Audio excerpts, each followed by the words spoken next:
Começa agora mais um programa com qualidade e credibilidade para fazer momentos especiais na sua vida, com música, informação, amenidades e muita descontração. Aumente o volume e fique ligado. A trilha sonora da sua vida apresenta agora mais um campeão de audiência. Programa Link. Para você ficar conectado com o que importa. Apresentação Jansen Leiros.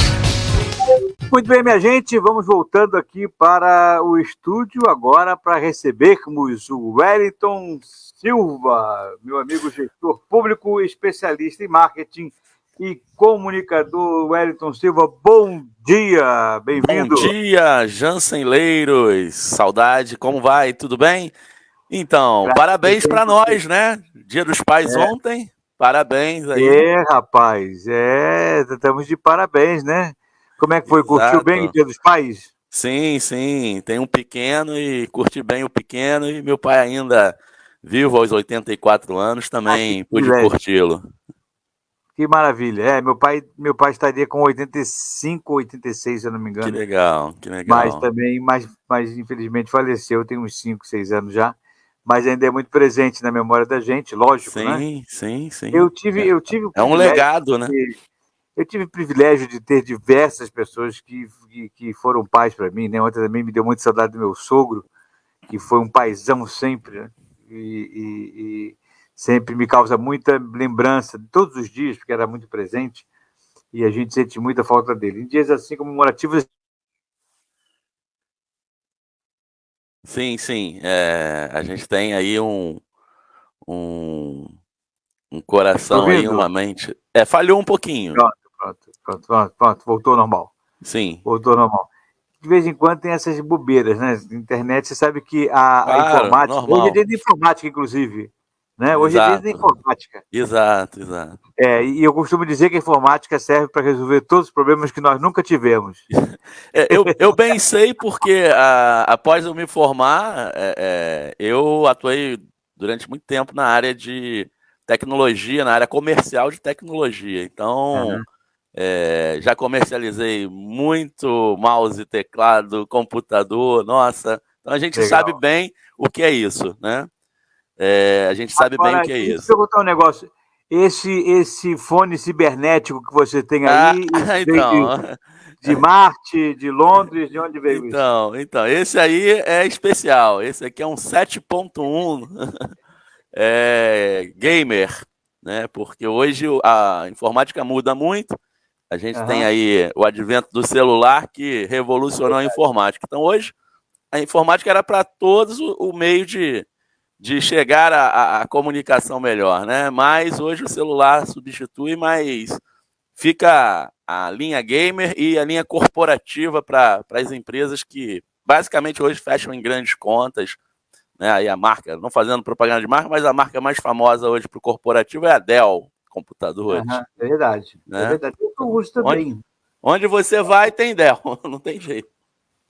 É o que eu uso. Para mim é muito mais prático, porque é mais seguro. Sim. E eu me acostumei, porque era a marca utilizada na empresa que eu trabalhava. Sim. E eu adquiri o hábito. Eles são líderes no corporativo, não tem jeito, né? Hoje, realmente, dominaram.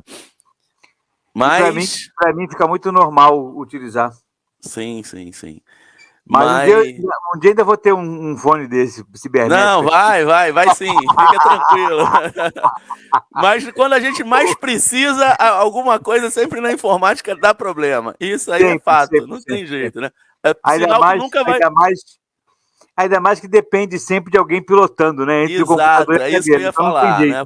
Por mais evolução que as profissões passem, jamais vai haver 100% de isenção da mão humana, né? Então, e essa mão humana, eu vou te falar, a minha pelo menos sempre dá trabalho.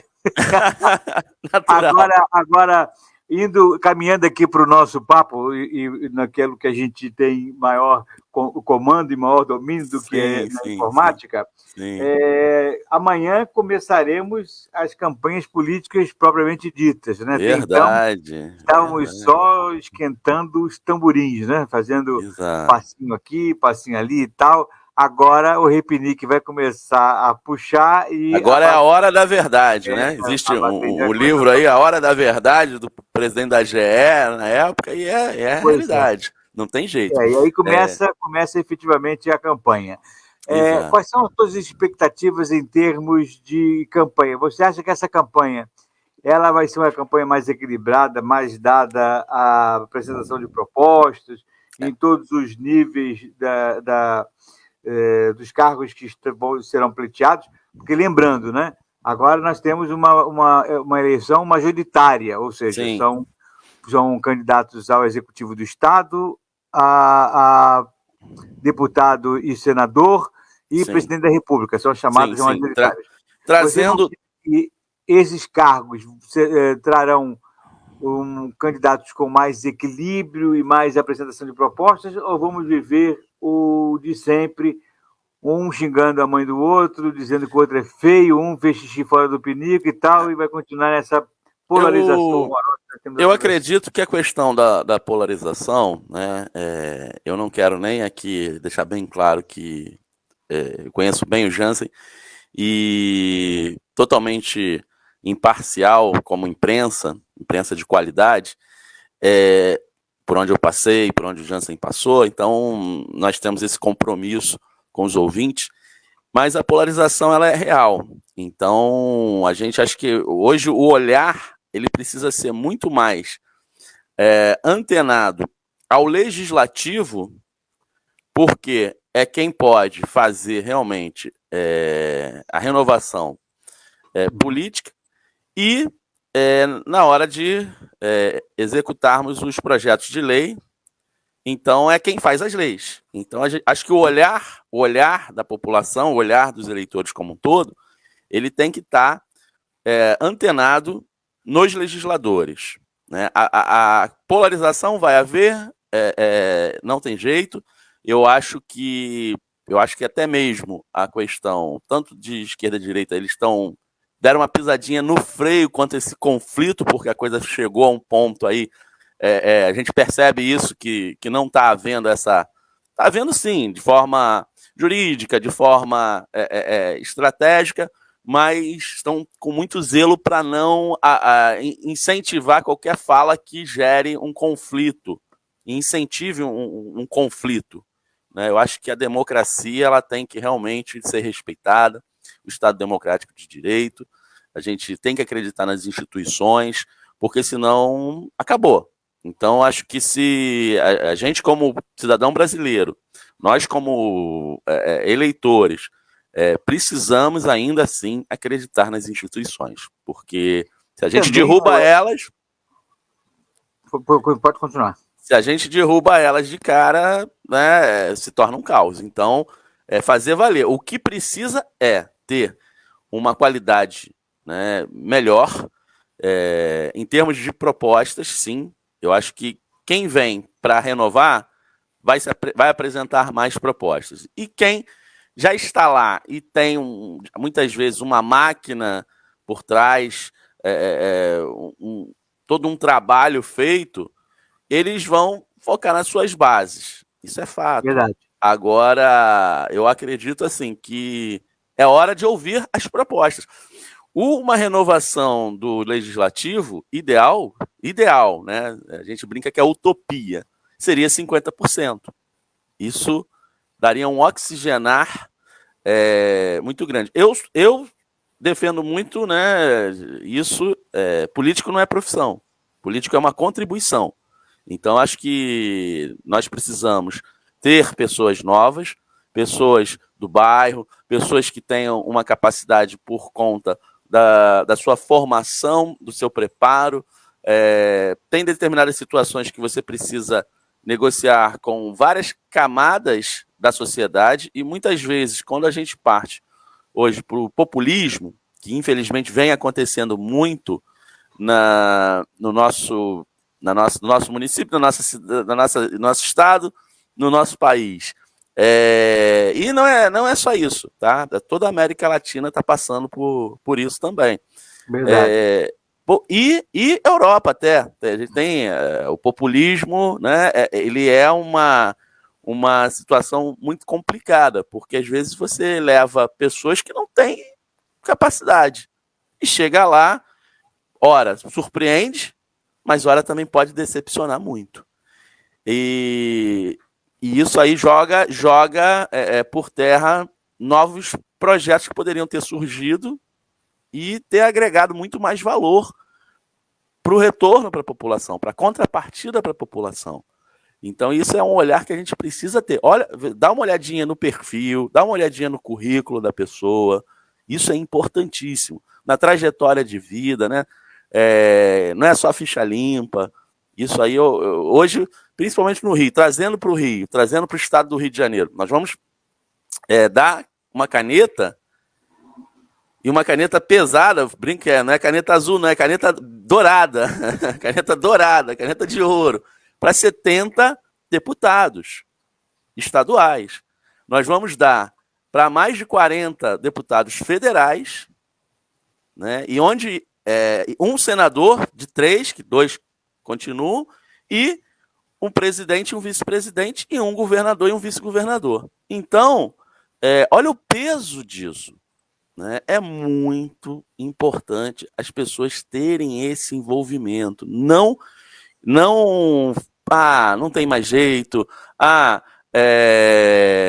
já foi. Se não houver mudanças, se não houver renovações nesse sentido, no legislativo principalmente, a gente não consegue caminhar porque, infelizmente, a gente sabe como funciona a política há anos no Brasil. Vem num processo de renovação, muitas instituições foram incentivadoras dessa renovação. A gente tem hoje excelentes ONGs que surgiram aí, Renova BR e outras voltadas para a educação até mesmo eleitoral, porque as pessoas não são mais preparadas para esse tipo de envolvimento. Não há o interesse.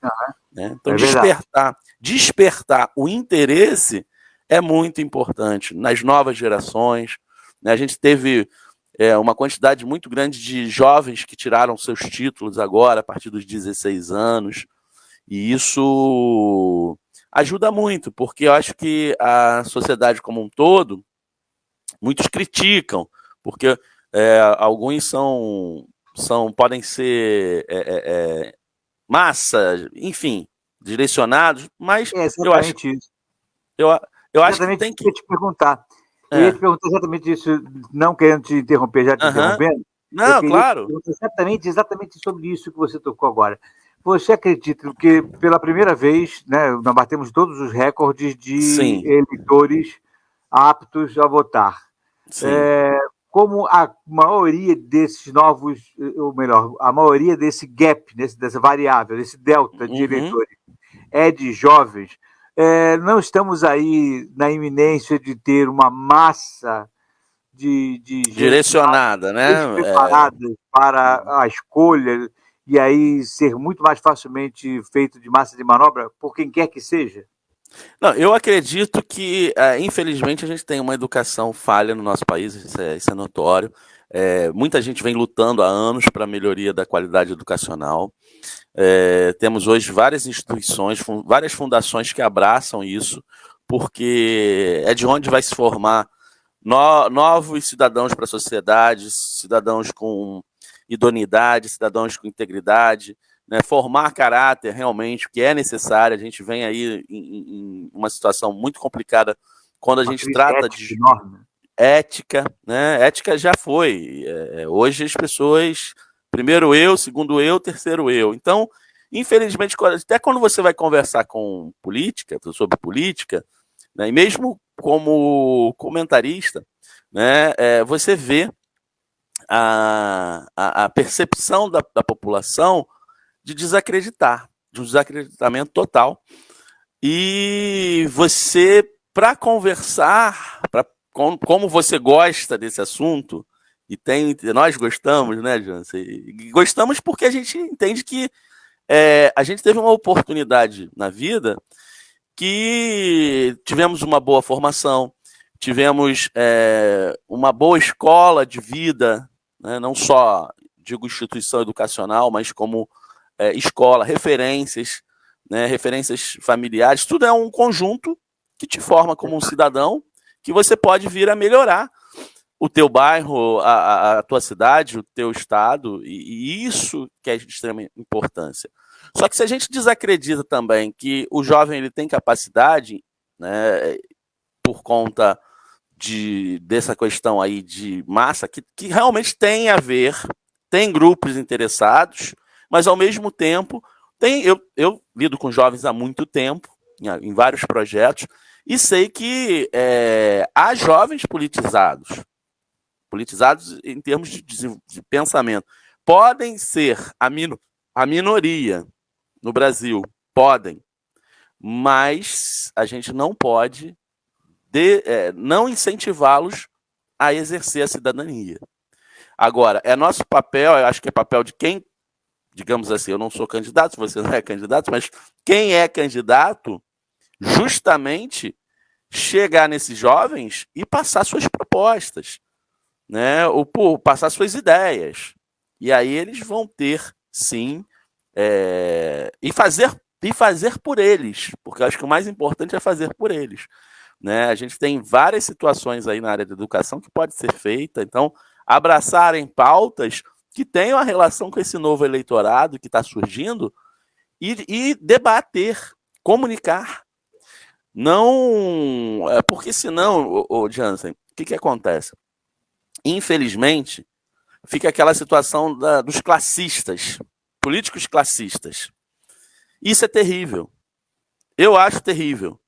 Não que não tenha que se defender uma classe, mas quando você pensa especificamente e só tem assunto relacionado àquela determinada classe, vou citar exemplo aqui, polícia, professor, você acaba assumindo tantos compromissos ali que você esquece, ou muitas vezes você como um legislador, você focou naqueles compromissos e tem tanta coisa ao redor para ser resolvido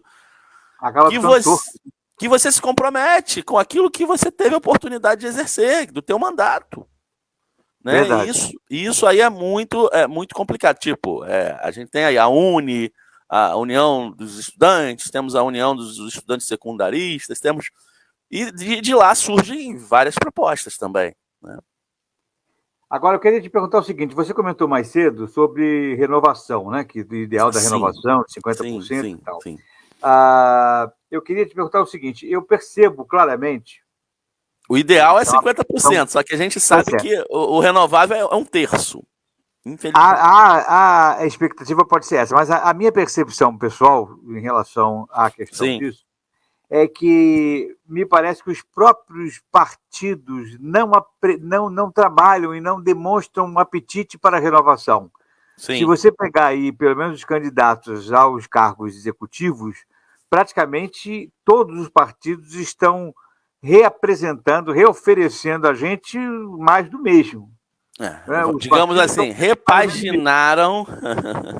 Não, nem de repente, às vezes tentaram repaginar. Né? O máximo que aconteceu foi que os mesmos candidatos trocaram de partido, mas eles ainda são os mesmos. Né? A famosa dança da cadeira de partidos. Né? Oi? A famosa dança da cadeira de partidos. Pois dança de cadeira de partido, mas na verdade os candidatos são os mesmos. Né? Exato. E aí a minha preocupação é o seguinte: quando é que os partidos vão efetivamente olhar para o eleitorado e dizer assim, esse eleitorado está demonstrando que quer uma coisa nova, uma coisa diferente, e nos oferecer novas peças de reposição nessa política que já está cansativa, e a gente já não aguenta mais as mesmas caras o tempo todo oferecendo a mesma coisa que, na verdade, é quase nada. Assim, formar nominatas, né, para quem é leigo, a nominata é aquela a legenda, quem vai compor a chapa do partido para concorrer. Exemplo, Um partido, ele coloca lá 70 candidatos para concorrer a uma vaga, 2, 3, 4. Depende da quantidade de votos que o partido consiga entregar. E aí a legislação ela bate uma quantidade X de votos para gerar um mandato. Cada partido tem um mandato. Se conseguir fazer o efetivo mínimo, se conseguir fazer o dobro, vai ter 2, enfim. Então, mais ou menos, resumindo aqui a legislação nesse sentido para a pessoa que é leiga entender. E aí é justamente isso. O partido, às vezes, tem que se comprometer com quem já está no mandato, que quer a reeleição, porque vem fazendo um trabalho. Não vou questionar se o trabalho é bom ou se o trabalho é ruim. E, em geral, tentar fazer o segundo, dependendo do porte do partido, ou até mesmo terceiro e quarto. E aí entra a briga. Então, quem não consegue, muitas vezes não entende isso. Não entende isso. O cara pega desesperadamente a sua campanha. Eu vou me eleger, primeira vez. Aí, eu conheço bastante gente aqui no bairro, eu vou fazer um trabalho. A democracia, ela é para todos e ele tem que exercer o direito dele de cidadão. Só que se ele não tiver uma consciência de trabalhar com uma linguagem em comum com o partido, ele nada mais está fazendo do que ajudar o primeiro ou o segundo a se reeleger ou chegar no cargo. Então, acho que falta consciência até mesmo para os candidatos que estão sendo marinheiros de primeira viagem. Então, isso é muito complicado. Por quê? Aí vão nascendo as relações partidárias, que aqueles que se destacam mais têm que assumir compromissos com o que estão. Então, essa ainda assim é a velha política. Então, o partido chega lá, não, você ficou em 5º lugar, não ganhou. Não, mas você não pode sair daqui de jeito nenhum. Você é meu. Você é meu. E aí, quem ganhou tem obrigação partidária de alocar aquele cidadão. E mesmo que não tenha um vínculo, a proposta não bate. Você entendeu, Jansen? Como funciona a coisa? Então, como que você vai... É aquilo, é democracia. Assim, a gente até olha, ele atingiu números extremamente elevados. Mas, muitas vezes, o candidato não tem pautas compatíveis até. Mas tem uma obrigação partidária de acolher aquele candidato que se destacou. Não, isso a gente entende bem, mas já que você falou sobre isso, inclusive falou sobre reeleição mais cedo, eu queria te fazer uma pergunta bem pontual. Eu sempre fui contrário à reeleição. Por que eu sou contrário à reeleição? Sempre falei sobre isso. Eu sou também. Eu acho que política precisa ser uma contribuição, como você muito bem colocou, e não pode virar uma profissão. Exato. Não pode virar uma profissão, até porque a profissionalização da política é que abre espaço para esse volume absurdo de corrupção, porque a pessoa se torna dona... Profissionalização dá margem para a corrupção. Perfeito. Espaço para ótimo bordão. Você acredita que algum dia eles votariam contra a reeleição num ato absurdo de abnegação e de ação para o bem da população e da política nacional? Ou isso é uma hipótese extremamente longínqua e quase uma quimera? Só se houver a famosa renovação 50%. Se não alcançarmos isso, que muitos acham que é utopia, é extremamente difícil, porque na verdade a única opção para levantar projetos como esse é gente nova, é sangue novo. Se não tiver sangue novo, não vem. da velha política não vem. É difícil. A gente... Não, dificílimo. Entendeu? Por quê? Na realidade, às vezes ele pode até não concordar. Um político. Ele pode, seja na LERJ aqui, seja na Câmara em Brasília, ele pode até não concordar com o ideal do projeto, mas ele é posto em saia justa. Então, a grande verdade é que muitos que tomam decisão, eles tomam decisão na marra, porque tem uma opinião pública por trás, tem uma imprensa forte por trás batendo, né? Tem toda uma situação do que ele defendia no passado e que quando ele entra lá mudou, abandonou seus ideais. Então aí a gente começa a colocar isso em questionamento. Só que não viria dele esse projeto.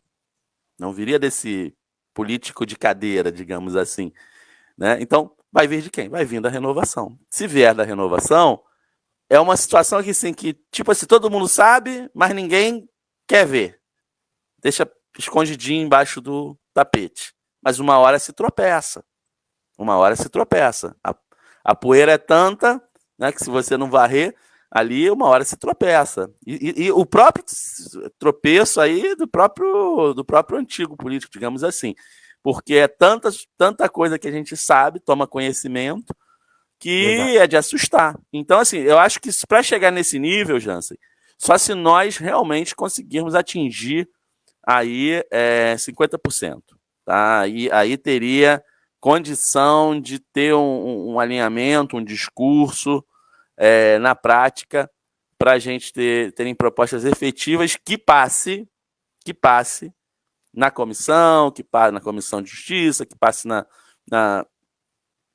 relatoria, que passe em todo o trâmite ali necessário para ser votado, porque senão não chega nem a ser votado, né? Então, infelizmente, é uma realidade.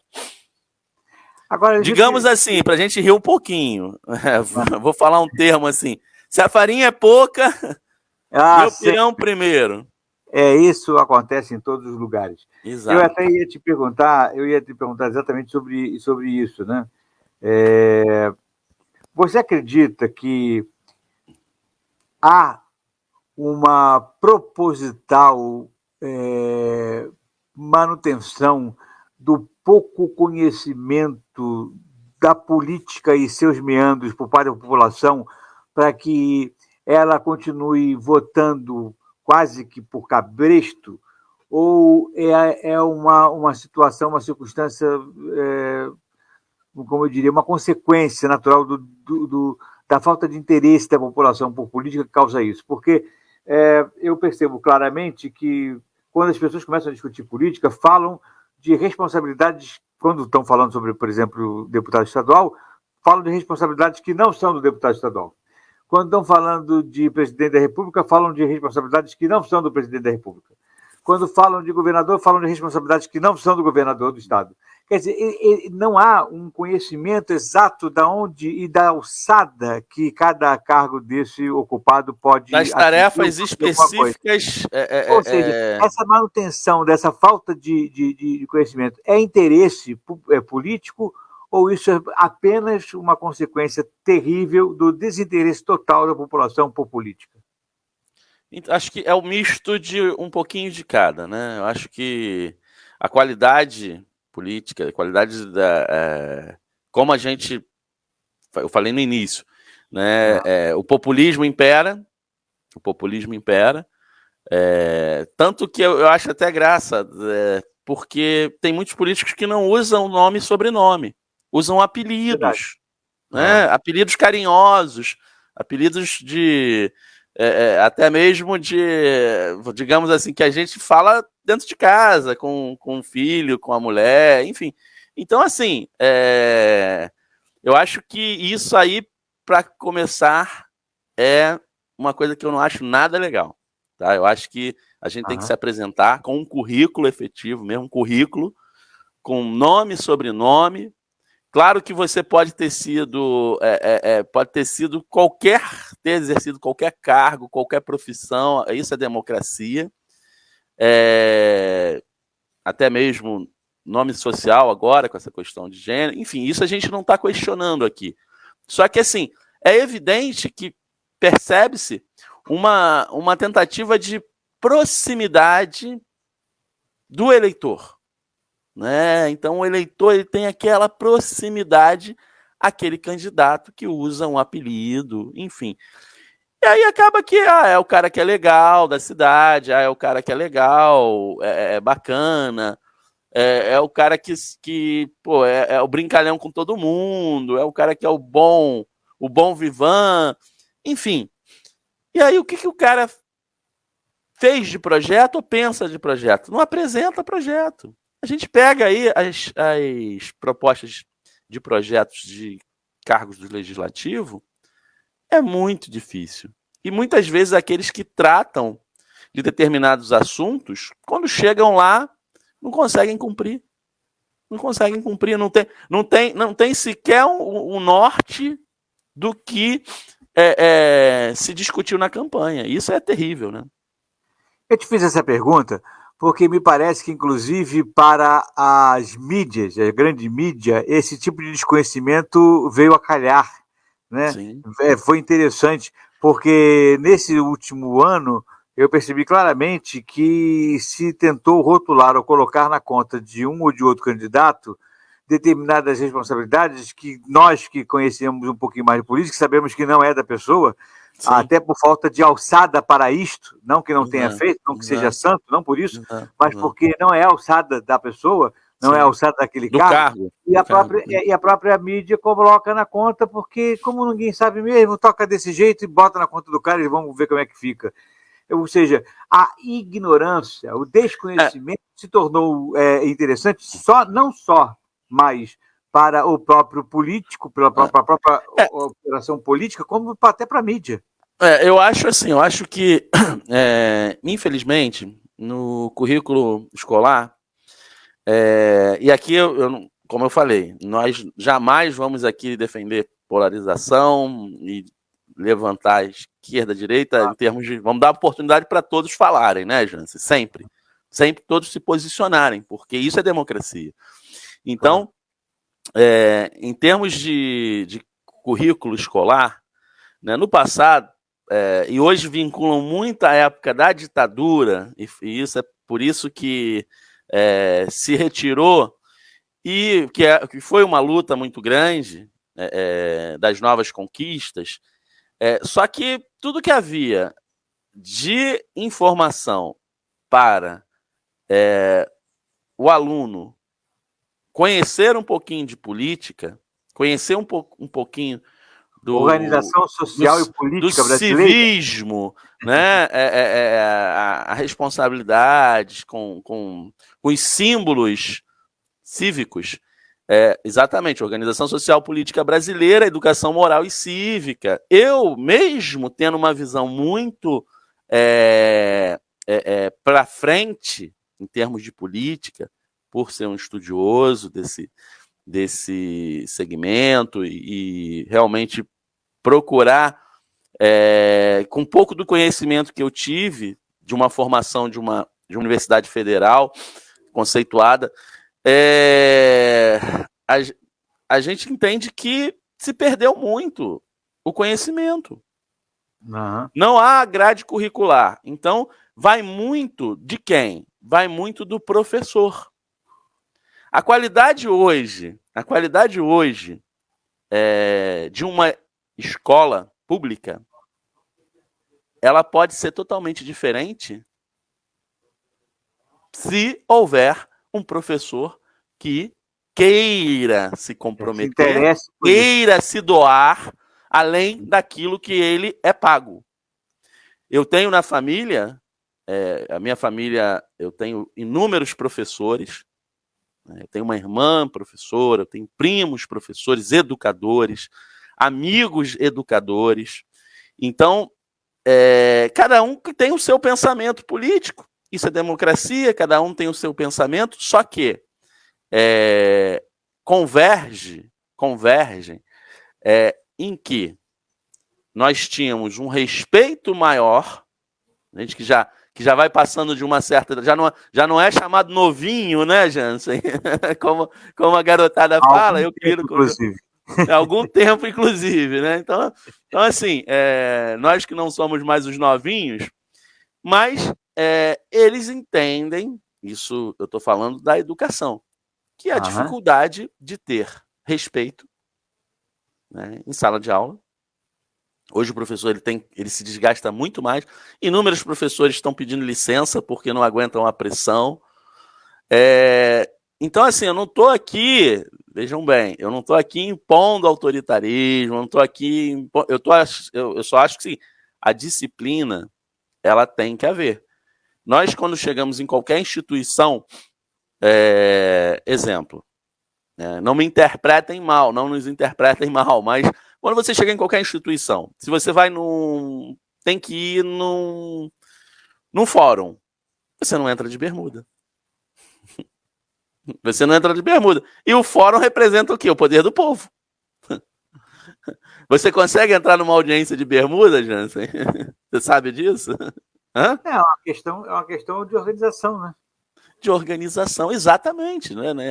É o mínimo de postura, digamos assim, que se exige. Né? A pessoa não vai entrar de biquíni num órgão desse jamais. Vindo da praia, eu vou numa audiência, eu estou saindo da praia e vou para uma audiência. Não vai entrar. Esquece. E se insistir, vai para a delegacia. Porque é desacato à autoridade. Autoridade, claro. Então assim, acho que a gente tem que pensar um pouquinho em mínimos detalhes que são necessários. Porque, infelizmente, a gente vem de gerações e gerações que tem um problema social muito grave, né? A gente, principalmente, que é da cidade do Rio de Janeiro, né? A gente tem aí um volume de comunidades que sofrem muito com o tráfico de drogas, com o poder paralelo, enfim, são coisas que a gente...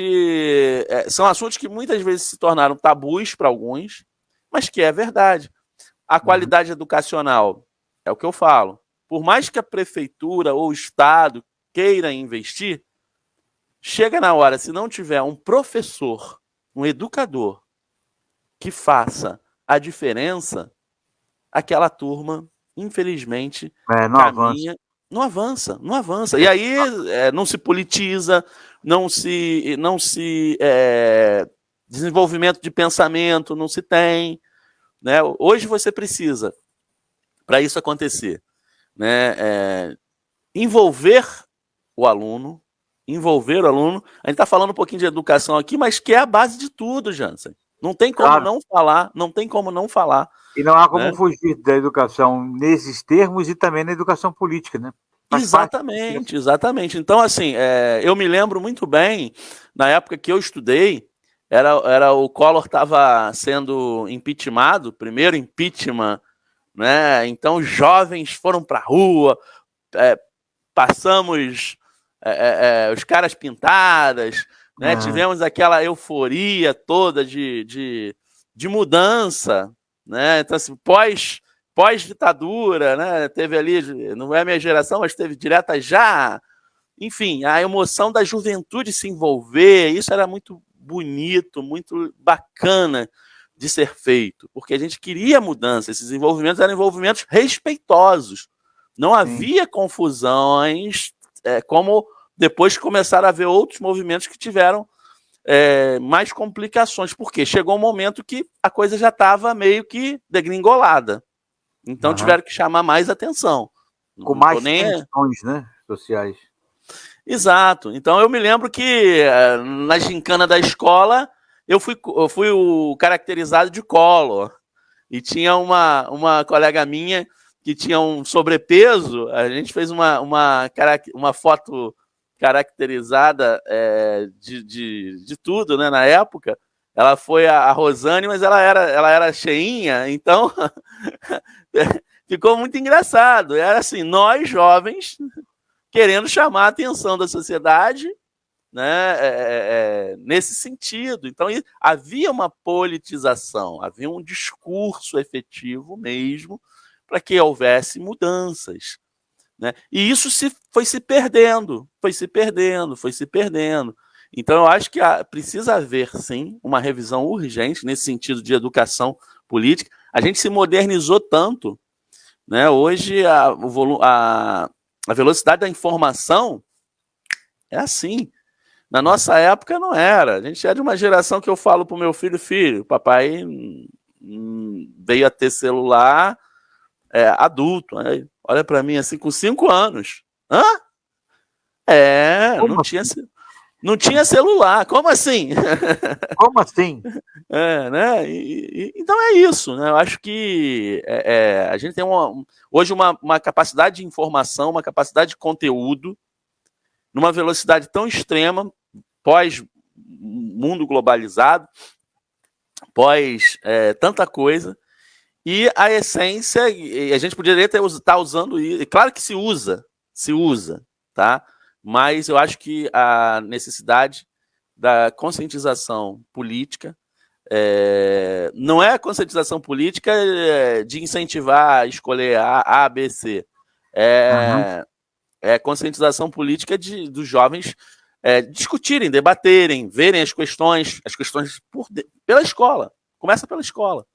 Né? O que a gente pode melhorar? Isso, inevitavelmente, acaba elevando o nível da disputa, né? Porque aí teremos melhores escolhedores, digamos assim, né? Melhores de opinião, formadores de opinião. O nível do eleitor aumenta, obrigatoriamente os políticos precisarão aumentar em qualidade de oferta. Exato, Jansen. Aí que está a situação. Hoje, o melhor voto é o voto de opinião. O melhor voto é o voto de opinião. Não é porque eu já participei, já visitei várias comunidades no estado do Rio de Janeiro, na cidade do Rio de Janeiro, e até em épocas de eleições. E eu vou te falar, a decisão de mais de 70% do eleitorado, ela é feita na última hora. Né? Ela é feita no papelzinho, o último papelzinho que se pegou. Então, como? Catou o papelzinho no vento, veio aquele... Catou, o famoso, como é que é? Unidunité, salamé minguê. Qual é? Isso acontece muito. Acontece, infelizmente. Meu querido Wellington Silva, nós chegamos ao final do nosso bate-papo. Eu quero já agradecer o carinho dessa estreia extraordinária. Eu que agradeço, Jansen. Vamos falar muitas outras vezes. Você ficar à vontade aí para bater papo com o nosso ouvinte, para se despedir. Agradeço. A gente pode voltar a bater papo. Agradeço aos seus ouvintes, a tua audiência. Espero ter acrescentado algum conteúdo positivo. Com certeza. Para esse momento, que é um momento tão delicado e um momento tão decisivo, né? E continuo assim, realmente trabalhando e muito em pensamento da renovação legislativa. A polarização ela vai haver, é uma decisão que cabe a todos pensar, mas pensem muito na renovação do nosso legislativo, porque é quem faz as leis, quem desenvolve projetos de leis, podem aprovar leis que vão mudar toda uma história do Estado, toda uma história de âmbito federal, enfim. Então, assim, pensem muito, não façam igual muitos fazem aí no Unidunité. Leiam propostas, estudem para melhor tomada de decisão. Maravilha. Mais uma vez, obrigado, Wellington. Obrigado aos ouvintes que ficaram conosco até agora. Vamos ouvir música e, na sequência, a gente volta com a programação do programa Link. Obrigado, Wellington. Um abraço grande. Fique com Deus. Tchau. Fique com Deus.